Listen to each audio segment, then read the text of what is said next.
What's up everyone, this is Scratch with another video here. We are going to take a look at the HyperX CloudX gaming headset for Xbox One. This was sent to me by HyperX in exchange for my honest opinion and review, and I've had it for about a month now.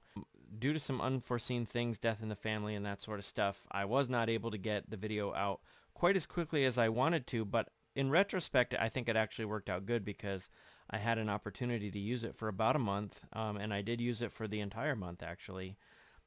So I feel like I have used it enough now to really give you guys a good opinion on it, and that's what I'm going to do. So here we go. Okay, here we go. So this is the box for the CloudX by HyperX. This is for the Xbox One, as you can see noted here on the top. This is the box that it comes in. You can judge, I don't know about the size of my hands, but you can kind of judge how big the box is here.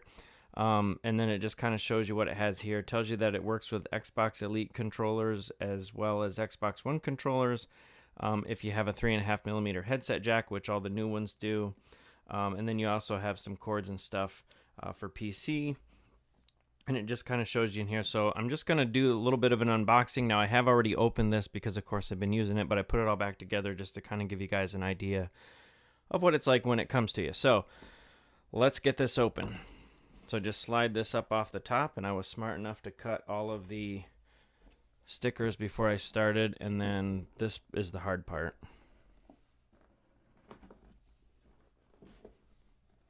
Okay, so once you get this off, it just slides up off. You can see it kind of fits on the side there. We'll just set this off to the side, and then we have a quick start guide here, which kind of shows how to get started. It shows some different hookups, how to use the different cords, inline microphone, inline audio controls. And then the neatest thing I thought was this little congratulations to joining the HyperX team, which is just a little bit of a note here by Anders Williamson, the HyperX general manager, just kind of welcoming me to the HyperX team, which I thought was kind of cool. So you can read through that if you want, pause it and read that. Otherwise, I'm going to keep going. So, and then when you take this little thin piece of foam off the top, this is what you're left with. So they actually put a little handle on here to be able to pull it out really easily. I'll just move this off to the side and we'll get it open. Now, like I said, I've already done this, so I tried to put it back as cleanly as I could, but this is essentially what it looks like when you open it up. So the first thing you're going to notice is that we have two other ear cups that we can replace. The ones that are on it that you can see here are kind of like the leathery ones, and then these are like the foam ones that are like on the Astro A40s, which it used to be my primary headset. So there's that. The other thing here I want to really note on is the build quality. So this is like aluminum right here. And I don't know if you can see this or not. I'll see if I can get that to focus. Maybe not, but there's this stitching right here. And then this like embroidered HyperX logo. There's really good foam in there. That's actually memory foam, which matches what's on these ear cups. I wish you could feel the ear cups because they're actually pretty soft. If you have memory foam mattress or something, it's essentially the same things. These ear cups do come off, and of course you can replace them if you want, but the build quality is amazing. They slide out, so they're adjustable like you would expect in all headsets.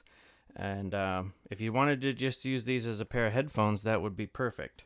However, we're gamers, so I'll show you what we have. See, here's the inline microphone right here. We have a braided cable, similar to what you find with an Elite controller, so it's a pretty good high quality cable that goes into a 3-band 3.5mm jack. If you have a PC, that's what this cord is for, which it is also braided, although not as pretty maybe as this one with the white in it, but it is braided. And then, it just splits your audio and your microphone separately so that you can put it into a PC. So that gives you a little bit of flexibility there.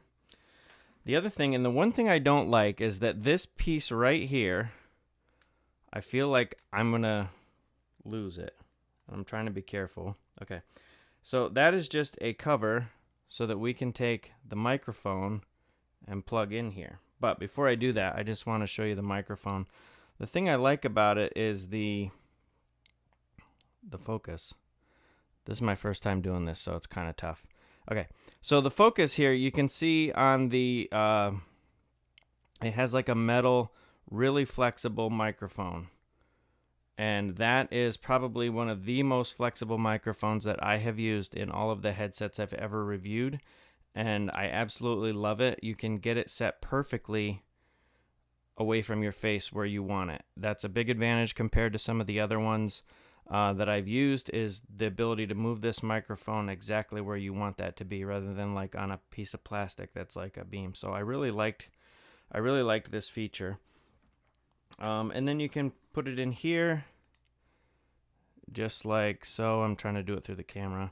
Okay. And then it pops on, and then this is what the headset essentially looks like. So you can kind of look like a, I'll have it on here in the next and when I cut over to the next video, but kind of looked like a helicopter pilot, but I actually kind of liked it. It was really high quality build. You can see how flexible that is. So if you're one of those people that, pulls, I think Doc Cupcake mentioned it, if you're one of those people that pulls the side of the headset off with one hand rather than taking hold of it like this and taking it off your head, these can take it. They're really flexible, really soft, and just an overall really good build quality. So that, of course, doesn't answer how do they sound, how do they compare, how much do they cost. So I'm going to jump in here and I will tell you that next. Okay, and so for the last part of the video, I just want to actually talk about the headset a little bit, and I'm going to do that using the microphone on the CloudX. So I can do that, of course, by putting it into my microphone head and headset jack on my computer, and everything comes up pretty good. So this is kind of what I would sound like probably online. Now, I will just point out that obviously on my particular setup, I have all sorts of options to clean up audio and override things and whatever. And I just want to, for the record, state that this was not done in this video here. I haven't adjusted anything. I've just simply plugged this straight into my computer and into XSplit, and I started recording. So this is pretty much the raw. Now naturally I could go on my computer and I could clean it up, and especially clean it up after I got done recording, doing a video. But as you can tell, there's not a whole lot of need for it. So it's pretty good plug and play. If you don't know a lot about audio and you're not really good at it, this is definitely a headset if you're like a recorder. If you have your own studio or something like that, this headset is definitely something that you should consider. Now, with that being said, now I spoke about the build quality a little bit ago when we were kind of going over the the nuts and bolts of this to to kind of get an idea what it looks like with the metal frame and all of that sort of stuff. And one thing I noticed while I was swapping out headsets is I use an really old pair of Sony. It says for digital, but these are a really old pair of Sony's dynamic stereo headphones. MDR-V6 is the model number if you want to look them up. They're a studio monitor headset from about like 15 years ago. I got them a long time ago when I first started dabbling into making videos with regular camcorders and stuff before I started doing the game thing. And they've been my workhorse. They have a similar metal build and braided, or not braided, but a stitched top with leather ear cups and stuff. I mean, they're a little beat up because I've had them for, like I said, for at least 15 years anyways. But they've been my workhorse, and like I always go back to them, and that's kind of what I feel like this headset here would be if you were to purchase one. Now, one of the things about this is the price point. This is coming in at about $100. I found them for even a little bit less on Amazon, and from reputable places.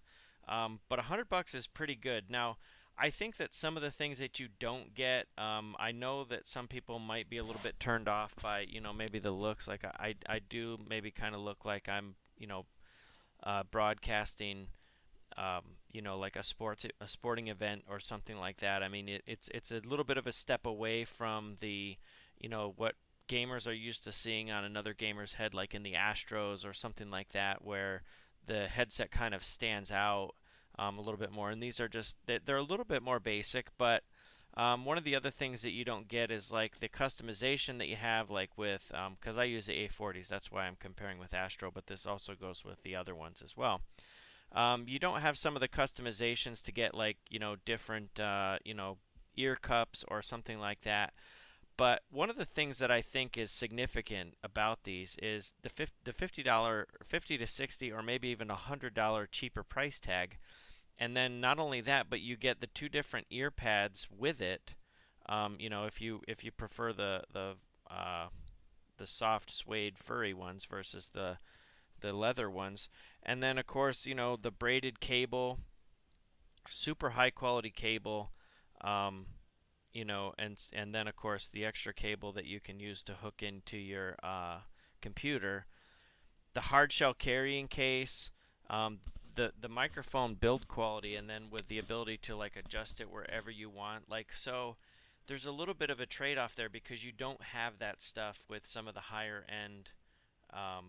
Some of the higher end, they may look better, they may have a little bit more customization, but I found on some of the other competitors is that if you wanted a pair of these, and this is big because there's definitely a difference in wearing these leather ones on your face versus wearing these foamy or these felt ones on your face. There's a big difference, and while the other places do offer them, you have to buy them and often have to buy them in kits, to get them better, or to get the better, better is subjective, but whatever you think is better in the earphones, you have to buy them in extra kits and color things, and often get things that functionally maybe really don't appeal to what you're trying to do if you just want to swap out the ear cups. So I think that's a pretty big deal, especially in today's day and age. I mean, we've got Forza Horizon 3 that's released or just released early if you have it. We've got Gears of War 4 coming, Battlefield 1. I mean, these games are, and games are going up to like $60, $70 a piece, $100 if you want to get, most of the stuff with them. I mean, they still have the base games, for $50 to $60, but that $50 or $60 savings in your headset can go to one of these games, so price point I think is a huge win here, especially when you consider the longevity of this quality. I would compare these, like I feel like I'll have these for I don't know how long, because at least 15 years, because I feel like if I feel them, that I know they're going to last easily just as long as my trusty Sony ones have that I use for video editing and monitoring, stuff like that. And I feel like these could possibly replace them. So something to think about if you're looking to make a purchase. The CloudX is definitely a bang for your buck, and I think in most respects it's actually a really, really good price point. I usually feel that these could compete with those other headsets if they were. I would probably still recommend them if they were like 160 bucks, because for sound quality is all comparable to what you have. So the fact that these are just another $50 off, I would say give them a serious look. I'll probably still alternate between this and my A40s or whatever, but if I didn't have both and I had to make a decision, price is a big decision maker for me. So with that being said, I don't think you'll lose anything unless you really, really like those ear cups on the side or some of the colors and customizations that you get that you don't get here. Otherwise, sound quality and stuff, I think you're going to be all set. So if you guys have any questions, comments, or anything, please leave it down below. I'll have a link in the description to HyperX and all of their products, and as well as some Amazon links and things like that if you're looking to pick a pair of these up. And thank you guys for watching, and I'll catch you next time.